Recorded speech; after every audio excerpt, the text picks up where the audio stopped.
गया, जैसे 20 तारीख का हिंसा और स्टेट रिप्रेशन उन्हें उल्टा पड़ गया था। आप सब लोगों को मेरा जय भीम और लाल सलाम। बहुत बहुत शुक्रिया कि आप यहाँ पे मौजूद हैं, और मुझे यकीन है कि आप यहाँ पे इसलिए मौजूद नहीं हैं क्योंकि कोई एक व्यक्ति विशेष आ रहा था और आपको उसको सुनना चाहते थे।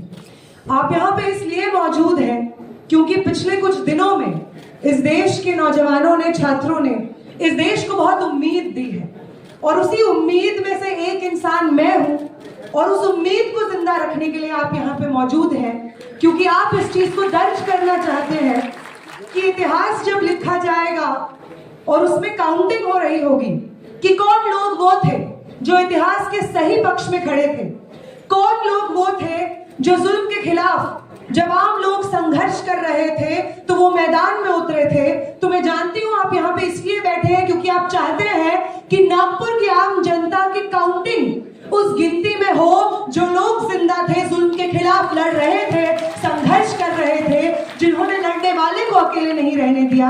आप उनमें गिनाए जाना चाहते हैं, इसलिए आप यहाँ पे मौजूद हैं। आपको बहुत शुक्रिया, आप सबको बधाई। जय भीम और इनकलाब जिंदाबाद। सबसे पहले यहाँ पे जो स्टूडेंट्स मौजूद हैं, जो इस वक्त अपने हॉस्टल्स के लिए संघर्ष कर रहे हैं, उन स्टूडेंट्स को इस मंच से मैं सॉलिडारिटी पेश करना चाहती हूँ। इस देश में अलग अलग समाज को, अलग अलग हिस्सों को अलग अलग लेबल्स पकड़ा दिए गए हैं। जो भी सत्ता के खिलाफ बोलेगा एंटी नेशनल होगा, देशद्रोही होगा, पाकिस्तानी होगा, आईएसआई एजेंट होगा। 17 साल का वेदांत जो सीबीएसई के एग्जाम के बाद जो मिसमैनेजमेंट होता है, जब वो सोशल मीडिया पे अपनी आंसर शीट दिखा करके कहता है कि ये तो मेरी आंसर शीट नहीं है, ये हैंडराइटिंग मेरी नहीं है, तो उसको ये बीजेपी के लोग, आरएसएस के लोग पाकिस्तानी कहते हैं। आज जब ये आदिवासी स्टूडेंट्स यहाँ पे महाराष्ट्र के अलग अलग जिलों में प्रोटेस्ट करने के लिए बैठे हैं ताकि सम्मानजनक रूप से हॉस्टल्स और आश्रम में उनको जगह मिले, खाने की व्यवस्था हो, स्वास्थ्य की व्यवस्था हो, तो तब हम देखते हैं कि उनको अर्बन नक्सल जैसी चीजों से नवाजा जाता है। वो विदर्भ, जिस विदर्भ में विकास करने के वादे से सरकार में आते हैं ये लोग, उस विदर्भ में अनप्रेसिडेंटेड स्टैटिस्टिक्स है फार्मर सुसाइड के।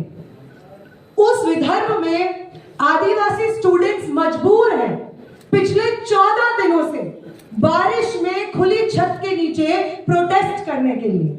उस विदर्भ में जब आदिवासी महिलाएं, आदिवासी लड़कियां, स्टूडेंट्स हॉस्टल्स में छुट्टियों के बाद आती हैं तो उन्हें कंपलसरी प्रेगनेंसी टेस्ट करवाया जाता है। उस विदर्भ में जानबूझ करके आश्रमों को, हॉस्टल्स को शहर से आइसोलेटेड रखा जाता है ताकि वहां पे जिस तरीके का बर्ताव वहां के स्टूडेंट्स के साथ होता है वो किसी की नजर में ना आए, वो नजरअंदाज हो जाए। तो उस विदर्भ में जिसमें ये नागपुर शहर आता है, जिसे क्लेम करते हैं वो अपने बर्थ प्लेस के नाम से, उस नागपुर में खड़े होकर के भाजपा के अनपॉपुलर होने का सबूत देने के लिए आप सबको बहुत बहुत बहुत बधाई। पिछले कुछ महीनों में भाजपा ने कल्पना नहीं की होगी कि वो यंग लोगों के बीच कितने अनपॉपुलर हो जाएंगे, और ये जो लैक ऑफ पॉपुलैरिटी है, इस लैक ऑफ पॉपुलैरिटी के लिए वो हमें जिम्मेदार ठहराते हैं। हम इस जिम्मेदारी को सर आंखों पे रखते हैं। आप बिल्कुल सही समझते हैं। इस देश के स्टूडेंट्स, इस देश के युवा आपको सत्ता में नहीं देखना चाहते हैं। आपने 1 दशक से ज्यादा इस देश पे राज किया और इस देश में अनएम्प्लॉयमेंट को अंग्रेजी हुकूमत की दर पर पहुंचा दिया। इस 1 दशक में आपने गरीब और अमीर के बीच की खाई को अंग्रेजी हुकूमत के दर पर पहुंचा दिया। आप आए थे विकास का वादा करते हुए और आज सत्ता में बैठे लोगों के अलावा किसी का विकास इस देश में नहीं हो रहा है। इस एक दशक की जवाबदेही आपसे इस देश के छात्र और नौजवान आज मांग रहे हैं और इसकी जवाबदेही आपको देनी होगी। ये जो मीटिंग हम कर रहे हैं, प्रोग्राम हम कर रहे हैं, इसका थीम है सब याद रखा जाए। तो क्या याद रखेंगे हम? क्या 20 तारीख को जो हिंसा हुई है सिर्फ उस हिंसा को याद रखना है हमें, या पिछले एक दशक से हिंदुस्तान में जो बीत रहा है उसे भी याद रखेंगे हम? क्या हम याद रखेंगे कि 2016 में रोहित वेमुला की सांस्थानिक हत्या के बाद रोहित वेमुला की मदर राधिका अम्मा को भाजपा की सरकार सड़कों पे घसीट करके अपनी जाति प्रूव करने के लिए बार बार उकसाती है? क्या हम इस चीज को याद रखेंगे? क्या हम याद रखेंगे कि जब हैदराबाद सेंट्रल यूनिवर्सिटी के स्टूडेंट्स जातीय भेदभाव के खिलाफ रोहित एक्ट की मांग कर रहे थे तो यही भाजपा की पुलिस और सिक्योरिटी फोर्सेस ने उन स्टूडेंट्स के सर अपनी लाठियों से खोल के रख दिए? क्या हम ये याद रखेंगे कि नहीं रखेंगे? इसकी जवाबदेही, इसका जवाब आज आप हमें दीजिए। क्या 2016 में जिस जेएनयू, जिस जामिया मिलिया इस्लामिया के स्टूडेंट्स को क्रिमिनलाइज कर दिया, ये बोल दिया कि यूनिवर्सिटी में पढ़ने वाले स्टूडेंट्स इस देश के आगे आने वाली पीढ़ी को गर्व से हम नहीं मानेंगे, उन्हें टैक्स पेयर का पैसा चूसने वाला टर्माइट मानेंगे, ये डिक्लेयर कर दिया गया। और हमारे साथ पढ़ने वाले स्टूडेंट्स, हमारे क्लासमेट्स, हमारे दोस्तों को बार बार जेलों में डालने की कोशिश हुई। क्या हम ये याद रखेंगे? क्या हम ये याद रखेंगे कि यही महाराष्ट्र जहां से न जाने भीमा कोरेगांव के केस में कितने प्रोफेसर्स, कितने एक्टिविस्टों को जेल में आज तक बंद करके रखा गया है, क्या हम इसको याद रखेंगे? क्या हम याद रखेंगे कि जब भाजपा सरकार को मन करता है, जैसे ही मन करता है, इस देश की नीतियों को बदल देते हैं? रातों रात एक डिक्लेरेशन होती है जिसमें वो कहते हैं कि कल से डिमोनेटाइजेशन लागू हो गया है और निकाल देते हैं पूरे आम हिंदुस्तान को सड़कों पे लाइनों में खड़े होने के लिए। उन लाइनों में न जाने कितने आम लोग अपनी जान लेने पे मजबूर हो जाते हैं, मर जाते हैं। उन जानों का हिसाब कौन देगा आखिर? हम देखते हैं 2019 में एक बहुत बड़ा इक्वल सिटीजनशिप का आंदोलन चलता है। उस इक्वल सिटीजनशिप के आंदोलन में जो जामिया के बाहर स्टूडेंट्स प्रोटेस्ट कर रहे होते हैं, उनके ऊपर टीयर गैस शेल्स फायर किए जाते हैं, गोलियां चलाई जाती हैं। और उसके विरोध में जब आम मुस्लिम महिलाएं अलग अलग कोनों में शाहीन बाग स्थापित कर देती हैं तो उन्हें कहा जाता है कि 500 रुपए में बिकी हुई है ये औरतें। क्या इस जिल्लत को हम याद रखेंगे? क्या हम याद रखेंगे कि जब कोविड का लॉकडाउन लगता है तो जो भारी संख्या में मिसमैनेजमेंट सरकार की तरफ से होता है, उसके बाद जो यमुना में लाशें तैर रही होती हैं और उन लाशों की जवाबदेही जब जर्नलिस्ट और आम जनता सरकार से मांगती है तो सरकार में बैठे लोग कहते हैं कि कोविड तो अंडर कंट्रोल है, कोई गैर जरूरी मौतें नहीं हुई है कोविड में। क्या हम इस जिल्लत को याद रखेंगे? क्या हम याद रखेंगे कि कोविड में रातों रात देश भर के मजदूरों को हजारों किलोमीटर चल करके अपने घर वापस जाने के लिए मजबूर किया था इस सरकार ने? ट्रेनों के नीचे आकर के पटरियों पे आराम कर रहे मजदूर मौत के घाट उतार दिए गए थे। क्या हम याद रखेंगे इस चीज को? क्या हम याद रखेंगे कि महाराष्ट्र में, झारखंड में, असम में हजारों एकड़ के जंगलों को अपने यार अडानी अंबानी के नाम कौड़ियों के भाव में कर दिया था इन लोगों ने। क्या हम इसको याद रखेंगे? क्या याद रखेंगे हम कि एक्सट्रीमिस्ट एक्टिविटी को खत्म करने के नाम पे आम आदिवासियों पे गढ़चिरौली में, झारखंड में, छत्तीसगढ़ में जिस तरीके की बर्बरता और हिंसा बरसाते हैं ये लोग, क्या हम याद रखेंगे उस हिंसा को, उस इंडिग्निटी को जो उन आदिवासी लोगों पे होती है? क्या हम याद रखेंगे उन किसानों को जिन्होंने 1 से ज्यादा साल दिल्ली के बॉर्डरों को अपना घर बनाया और 700 से ज्यादा किसान शहीद हो गए, और इस शहादत के बाद उन्होंने किसानों की मांगे फाइनली मानी?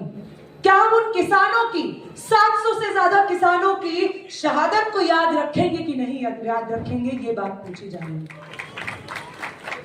ये पूछा जा रहा है कि जब इस देश के यंग रेसलर्स, महिला रेसलर्स इंडिया गेट से लेकर जंतर मंतर पे यौन उत्पीड़न के खिलाफ बृजभूषण शरण को जेल में भेजने की बात कर रहे थे, तो ऊपर से लेकर के नीचे तक भाजपा के नेता लाइन में खड़े हो गए थे बृजभूषण शरण को डिफेंड करने के लिए। क्या हम इसको याद रखेंगे? क्या हम याद रखेंगे कि पिछले 1 दशक में हम सबको कायर बना दिया है इस सरकार ने, डरा दिया है इस सरकार ने। हिंदुस्तान की वो गौरवशाली विरासत जिसने हमें अशफाकुल्लाह खान दिया, भगत सिंह दिया, उस गौरवशाली विरासत को झुकला करके पिछले 1 दशक में हमें कन्विंस कर दिया इन लोगों ने कि आवाज नहीं उठानी होती है। दूसरों के लिए क्या, खुद के लिए भी नहीं आवाज उठानी होती है। क्या हम इस चीज को भूल जाएंगे कि अपने इतिहास के साथ गद्दारी करते हुए हमें कायर बना दिया इस हुकूमत ने? क्या हम इस चीज को भूल जाएंगे? तो अगर याद रखना है तो ये सब कुछ याद रखना होगा। जो लाठियां हम पे पड़ी, जो लाठियां हमारे दोस्तों पे पड़ी, जो लाठियां हमारे दोस्तों के बच्चों पे पड़ी, जो लाठियां ऐसे लोगों पे पड़ी जिनके नाम हम कभी नहीं जानेंगे, जिनके शहरों में हम कभी नहीं जा पाएंगे, अगर कुछ याद रखना है तो उन तमाम लोगों की शहादत, उन लोगों पे हुई हिंसा, उनके आंसू, उनके दर्द को याद रखना होगा। तब सही मायने में इस हिंदुस्तान में ये बात दर्ज होगी कि जो आज की पीढ़ी है, आज के जिंदा लोग हैं, वो हिसाब ले रहे हैं पिछले 1 दशक में हुई हिंसा और गैर बराबरी और जुल्म का। तो अगर खड़े होना है इतिहास के सही सिरे पे, अगर दर्ज होना है इतिहास के सही सिरे पे, तो दर्ज करना होगा हमें अपना प्रोटेस्ट, अपना संघर्ष इन तमाम जुल्म के खिलाफ। वो पूछते हैं हमसे कि क्या होता है? धर्मेंद्र प्रधान एक इंडिविजुअल है, धर्मेंद्र प्रधान चले गए तो आरएसएस के एक और व्यक्ति आ गए। क्या हासिल हुआ एक इंडिविजुअल के इस्तीफे से? ये हासिल हुआ कि रांची से लेकर के बिहार, बंबई से लेकर के नालसार और दिल्ली से लेकर के नागपुर, इन शहरों की, इन जगहों की जो सड़कें सूनी रह जाती थी जब कोई जुल्म होता था, वो सड़कें आज आबाद हैं आप जैसे आम लोग, यंग छात्रों से। ये कमाया है इस मूवमेंट ने, इस देश के यंग लोगों ने, छात्रों ने ये कमाया है कि जो पिछली पीढ़ी शायद ये सोचने लगी थी कि हम नहीं देख पाएंगे एक ऐसा हिंदुस्तान जहां लोग आजादी से सांस ले रहे होंगे, बेखौफ तरीके से अपनी बात रख रहे होंगे, नहीं देख पाएंगे ऐसा हिंदुस्तान जहां पे 4 लोग एक साथ खड़े होकर के, मुट्ठी तान करके जुल्म के खिलाफ जस्टिस, न्याय की मांग कर रहे होंगे। आज वही पीढ़ी कहती है हमें कि अब नहीं डर लगता है, क्योंकि लगता है कि देश का भविष्य सही हाथों में दिया हुआ है। ये हासिल है इस मूवमेंट का। और जो सबसे खूबसूरत चीज हासिल है इस मूवमेंट की, वो है सत्ता में बैठे लोगों का डर। किसी भी लोकतंत्र में आम जनता को सरकार से नहीं, सरकार को आम जनता के गुस्से, उसकी जवाबदेही से डर लगना चाहिए। और आज ये डर भाजपा और आरएसएस के दिलों में घर कर बैठा है। इससे ज्यादा खूबसूरत बात इस मूवमेंट के लिए कोई नहीं हो सकती।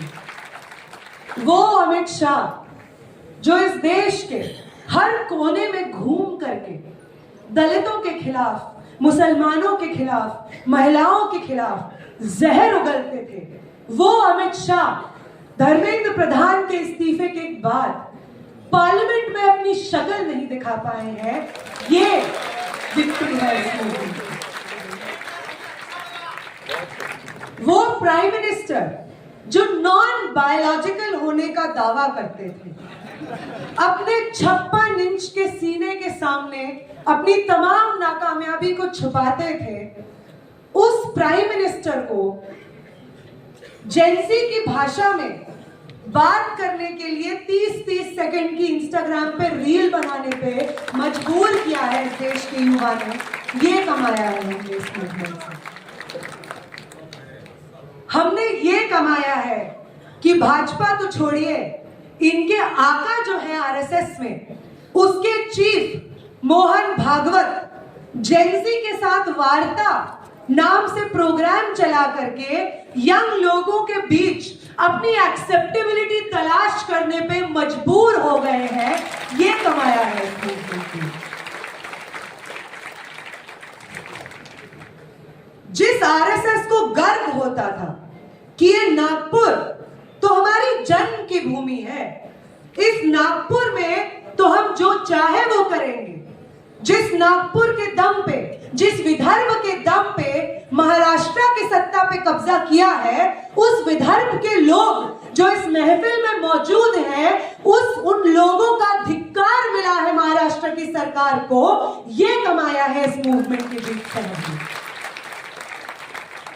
क्योंकि हम नागपुर में हैं, तो हमारे प्रिय मित्र, वो लोग जो इस देश की रगों में नफरत और जहर दौड़ाने के लिए रिस्पॉन्सिबल है, उन लोगों के बारे में कुछ बातें करना बहुत जरूरी है। आज आरएसएस ये क्लेम करता है कि उससे ज्यादा राष्ट्रवादी संगठन कोई नहीं है। इनफैक्ट क्या राष्ट्रवाद होगा और क्या नहीं होगा, ये भी आरएसएस डिसाइड करेगा। क्या है उनका राष्ट्रवाद? उनका राष्ट्रवाद ये है कि जब एक मुस्लिम दंपत्ति हिंदुस्तान का झंडा डिजाइन करके, पहले झंडे को सिल करके दिल्ली के एक दर्जी एक दुकान में सिल करके तैयार कर रहा था, तब दूसरी तरफ आरएसएस के माउथ पीस से ये लिखा जा रहा था कि हिंदू तो 3 रंग को शुभ नहीं मानते हैं, इसलिए इस देश के हिंदू इस तिरंगे को कभी स्वीकार नहीं करेंगे। ये है आरएसएस का राष्ट्रवाद। आरएसएस का राष्ट्रवाद ये है कि आजादी के कई दशक बाद तक आरएसएस ने अपने हेडक्वार्टर्स पे हिंदुस्तान का तिरंगा नहीं लहराया था। ये राष्ट्रवाद है। ये राष्ट्रवाद है आरएसएस का कि जब 17 साल के खुदीराम बोस, 23 साल के Bhagat Singh Hindustan Socialist Republican Association के यंग रेवोल्यूशनरी नौजवान इस देश की आजादी के लिए खुशी खुशी अपनी जान कुर्बान करने के लिए तैयार हो रहे थे, इस देश की सड़कों को आबाद कर रहे थे, तब ये आरएसएस के लोग नौजवानों और छात्रों को कह रहे थे कि आओ हमारी शाखों की लाइनों में शामिल हो, क्योंकि अंग्रेजी हुकूमत को हराना हमारा एजेंडा नहीं है, मुगल सल्तनत को हमने हरा दिया है, वही हमारी जीत है। ये राष्ट्रवाद है इनका। ये राष्ट्रवाद है इनका कि अब इनके आइडियोलॉग्स जिनको आज ये गर्व से प्रोक्लेम करते हैं, जब हिंदुस्तान की आम जनता गोलियां खा रही थी अंग्रेजी हुकूमत से, जब जलियांवाला बाग में न जाने कितने हिंदुस्तानी शहीद हो रहे थे जनरल डायर की तोपों से, तब ये आम लोग और इनके आइडियोलॉग अंग्रेजों से पेंशन लिया करते थे। ये राष्ट्रवाद है इनका,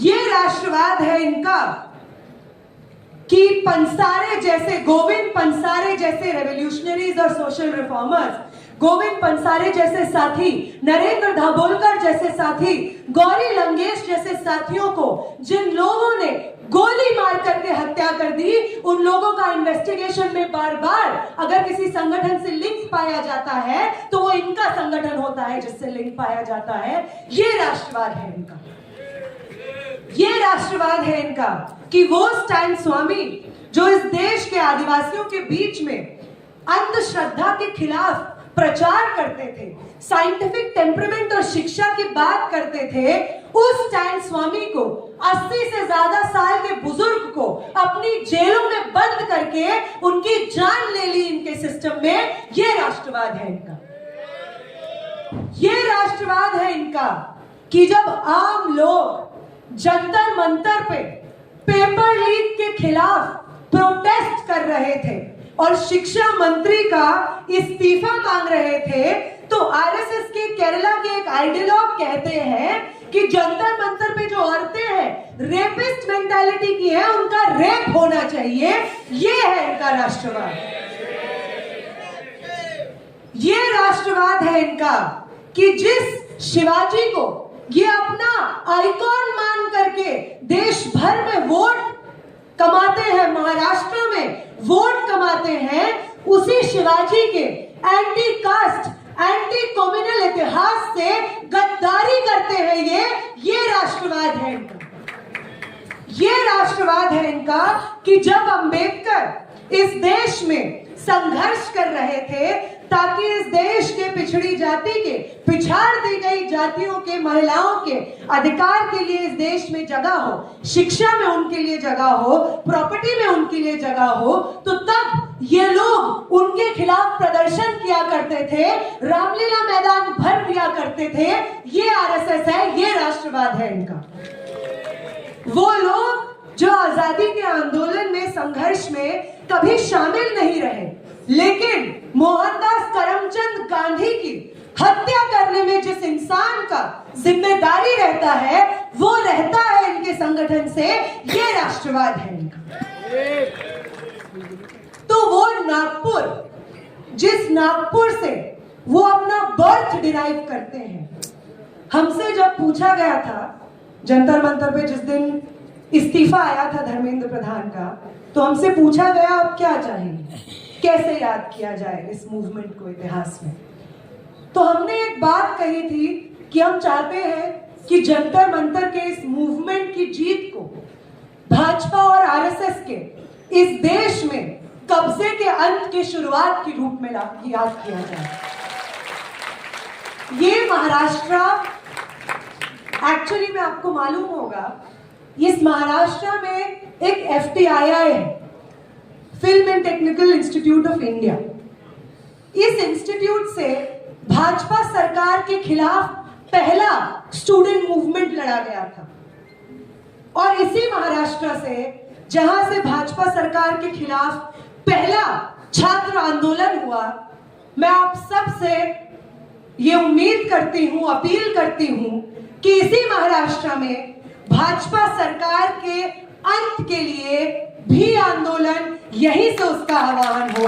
मैं आप सबसे इस चीज की अपील करती हूँ। जिस महाराष्ट्र ने भाजपा के खिलाफ पहला स्टूडेंट प्रोटेस्ट दिया हमें, वही महाराष्ट्र भाजपा के अंत के लिए एक स्टूडेंट मूवमेंट, यूथ मूवमेंट खड़ा करे। इस चीज की उम्मीद के साथ मैं नागपुर आई, पुणे गई, बंबई गई, और मैं उम्मीद करती हूँ कि आप नागपुर के लोग जिन्हें आरएसएस ने ये लालछन सौंप दिया है कि धोइए इस दाग को, कि यहीं से आरएसएस की शुरुआत हुई थी, मैं उम्मीद करूंगी कि आप नागपुर के लोग इस दाग को, इस कलंक को अपने ऊपर से मिटा देंगे और साबित करेंगे कि ये नागपुर किसी आरएसएस का गढ़ नहीं है। अगर ये नागपुर किसी चीज का गढ़ है तो वो लोकतंत्र का गढ़ होगा, वो संविधान का गढ़ होगा, वो जुल्म के खिलाफ न्याय की आवाज का गढ़ होगा। अगर वो किसी चीज का गढ़ होगा तो हमारे आजादी के आंदोलन के सबसे खूबसूरत मूल्यों का पकड़ होगा। ये आप प्रूव करिए आगे आने वाले सालों में, ये यही उम्मीद करूंगी। और आखिरी बात कि आज मुझे बार बार बोला ऑर्गेनाइजर्स ने कि बहुत इजीली नहीं आते हैं नागपुर में इतने बड़े संख्या में लोग, क्योंकि जैसे बाकी देश में हुआ है यहाँ पे भी हुआ है कि लोग अपने अपने छोटे हिस्सों में कुछ कुछ करते हैं, खुश हो जाते हैं। साथ में आने में बहुत खतरा भी है, डर भी है, और जो आज के समय में जिस चीज से हम सब ग्रसित होते हैं कि हम आपसे ज्यादा क्रांतिकारी हैं तो हम आपके साथ क्यों आए। तो ये समय एक दूसरे को खुद से बेहतर प्रूव करने का नहीं है, हम लोग साथ में कितना बेहतर संघर्ष कर सकते हैं उसको प्रूव करने का भी है। तो अगर आप सब साथ आए हैं इस मूवमेंट में, इस मोमेंट पे, तो आने वाले समय में यही नागपुर वो जगह बने जहां से हम लोग एक ऐसे छात्र आंदोलन की, एक ऐसे यूथ मूवमेंट की कल्पना कर सके जहां पे स्टूडेंट्स के पास डिग्निफाइड एजुकेशन हो, डिग्निफाइड एम्प्लॉयमेंट हो, एक डिग्निफाइड जिंदगी हो। इस चीज की मैं उम्मीद करूंगी और आगे आने वाले समय में ये जो मूवमेंट है, ये जो महफिल है, जहां पे सातों रंग, इंद्रधनुष के सातों रंग के लोग साथ आए हैं, इसी तरीके से आप लोग साथ आते रहें, क्योंकि ये जो सेंस ऑफ सॉलिडारिटी आज हमें महसूस हो रही है, ये सेंस ऑफ सॉलिडारिटी को बचाए रखना बहुत जरूरी है, क्योंकि यही सेंस ऑफ सॉलिडारिटी तोड़ करके इतने लंबे समय से उन्होंने हिंदुस्तान पे राज किया है। वो बार बार आपको कहेंगे कि आपके बगल में जो खड़ा है, आपके साथ जो आप ही की बात कह रहा है, उसका धर्म आपसे अलग है। वो कहेंगे आपको कि उसकी जाति आपसे अलग है। वो कहेंगे आपको कि वो जो भाषा बोलता है वो भाषा आपसे अलग है। वो जिस क्षेत्र से आते हैं वो क्षेत्र आपसे अलग है। और इसलिए बार बार 5 साल में एक बार आएंगे और आपसे जाति, धर्म, लिंग, भाषा, क्षेत्र, इन तमाम रिश्तों को जबरदस्ती जोड़ने की कोशिश करेंगे। वो जब जब आपको बांटने की कोशिश करें, आपको ये बताने की कोशिश करें कि आप एक दूसरे से अलग कैसे हैं, आप बार बार उन्हें ये बात याद दिलाइए कि ये हिंदुस्तान किसी एक मैं से नहीं बनता है, ये Hindustan we the people of India से बनता है। और ये we the people of India है जिनके लोकतंत्र में आप राज कर रहे हैं। और ये we the people of India अब चाहते हैं कि आप कुर्सी छोड़िए, क्योंकि ना आपसे कुर्सी संभल रही है, ना ये देश संभल रहा है। तो we the people of India आपसे विनम्रता से अपील कर रहे हैं कि आप सत्ता से या तो रवाना हो जाइए, या आगे आने वाले समय में आपको न सिर्फ पार्लियामेंट से बल्कि अपने दिलों से, अपने ऑफिसेज से, अपने घरों से, अपने मोबाइल स्क्रीन से हम अलविदा कहना। बहुत बहुत शुक्रिया कि आप इतने लंबे समय तक इतने पेशेंटली मुझे सुनते रहे। और आगे आने वाले समय में, सालों में बार बार हमें हमारे अंदर इस सेंस ऑफ सॉलिडारिटी को रिवाइव करने की मांग आएगी, क्योंकि आने वाला भविष्य हमसे बहुत कुछ मांगने वाला है। ये भविष्य बार बार आपसे कहेगा कि आपको आगे आना होगा, जोखिम उठाना होगा, हिम्मत दिखानी होगी, और आपको बार बार भविष्य के इस चैलेंज के सामने खड़ा होना है, इसी हिम्मत और सॉलिडारिटी के साथ। अगर भविष्य और इतिहास के ये जो चैलेंज के सामने हम कमजोर पड़ जाते हैं, तो वो देश हमारा जिसको बिखेरने की पूरी कोशिश कर रहे हैं ये लोग, जद्दोजहद में लगे हुए हैं ये लोग, उस देश को समेटने का हमारे पास ये आखिरी मौका भी हमारे हाथ से चले जाएगा। तो आगे आने वाले भविष्य के हर संघर्ष में सॉलिडारिटी के लिए आप सबको ऑल द वेरी बेस्ट। मैं उम्मीद करूंगी कि वो देश की सड़कें, जिस देश की सड़कों से हमें इस सॉलिडारिटी का प्रमाण देना है, उस देश की सड़कों पे हम भी रहेंगे, आप भी हमें मिलिए, और एक साथ हम लोग इस देश को फिर से कैसे आबाद किया जाता है इसकी परिभाषा लिखेंगे। वो जुल्म लिखते रहें, हम संघर्ष लिखते रहेंगे। वो हमें बांटते रहें, हम एक दूसरे का हाथ थामते रहेंगे। वो इस देश के संविधान को कुचल करके मनुस्मृति की बात करते रहे हैं, हम बार बार इस देश के संवैधानिक मूल्यों की बात करते रहेंगे और वापस एक लोकतांत्रिक सेक्युलर सोशलिस्ट रिपब्लिक इस देश में हम लोग बनाएंगे। इनकलाब जिंदाबाद।